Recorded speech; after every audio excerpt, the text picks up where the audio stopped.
কুমিল্লায় সৎ মায়ের নির্যাতন সহ্য করতে না পেরে ছোট্ট একটা মেয়ে তার মায়ের কবরের পাশে দাঁড়িয়ে বলছে, মা তুমি তো চলে গেলে, আমাকে নিয়ে যাওনি কেন?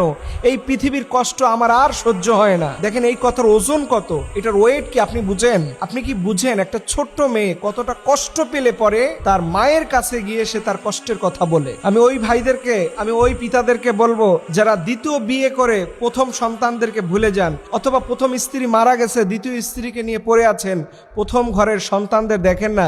আপনি বাবা হিসাবে রোজ কিয়ামতের দিনে আল্লাহর সামনে আসামির কাঠগড়ায় দাঁড়াবেন 100%। শুধু জন্ম দিয়ে শেষ হয়ে যায় না, একটা সন্তানকে ভরণ পোষণ দেওয়া, খাবার দেওয়া, তাকে নিরাপদ বাসস্থানে রাখা, এটা প্রত্যেকটা পিতার জন্য ফরজ। না হলে আপনি বাচ্চা নিছেন কেন? আজকে ওদের যে কষ্ট দিচ্ছেন, এই যে আজকে কুমিল্লার মেয়েটার ঘটনা, আপনার হৃদয়টা কেঁপে ওঠে না?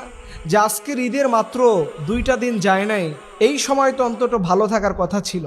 কিন্তু বাস্তবিক অর্থে আমাদের সমাজে এরকম হাজারো মেয়ে আছে, যেটা ফেসবুকে আসে আমরা জানতে পারি, কিন্তু হাজার এরকম ছোট্ট সোনামণির আছে যারা মা মরে গেলে পরে বুঝতে পারে পৃথিবীটা আসলে কতটা কঠিন। এইরকম বাবা যারা আছেন, আমি আপনাদেরকে হাইলি অনুরোধ করব, এই ছোট্ট সন্তানের প্রতি যদি আপনি অনাচার করেন, জুলুম করেন, অত্যাচার করেন, আপনার এই সন্তানদের প্রতি যদি আপনি অবহেলা করেন, তাকে খাবারে কষ্ট দেন, খোঁজ খবর নেন না, দ্বিতীয় স্ত্রী যা বলে সেটাই শুনে নেন, প্রিয় ভাইরা, এটা করতে যাবেন না, আপনার জন্য বিপদ হয়ে যাবে। আজকে আমাদের সমাজের এইগুলো দেখার মতো কেউ নাই। অনেক জায়গায় দেখবেন বাপ দ্বিতীয় বিয়ে করে প্রথম ঘরের সন্তানদের খোঁজ খবর নেয় না।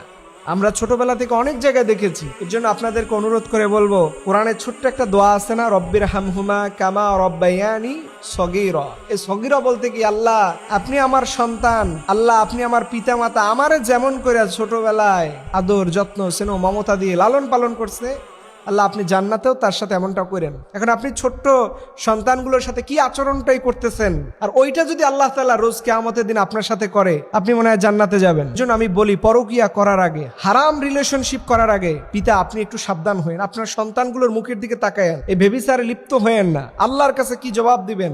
এই ছোট্ট সন্তানগুলো আপনার কারণে ক্ষুধার যন্ত্রণায় নিপীড়ন, কষ্ট, জ্বালা সহ্য করতে করতে ওরা যখন বড় হবে, আল্লাহর কাছে আপনি অবশ্যই অপরাধী হবেন। আর আল্লাহর কাছে যারা অপরাধী হবে তারা কোথায় যাবে আপনি ভালো করেই বুঝতে পারতেছেন। রব্বুল আলামিন যেন প্রত্যেকটা পিতাকে তার সন্তানের প্রতি সঠিক দায়িত্ব পালন করার তৌফিক দান করে। সুবহানাল্লাহ, আমিন।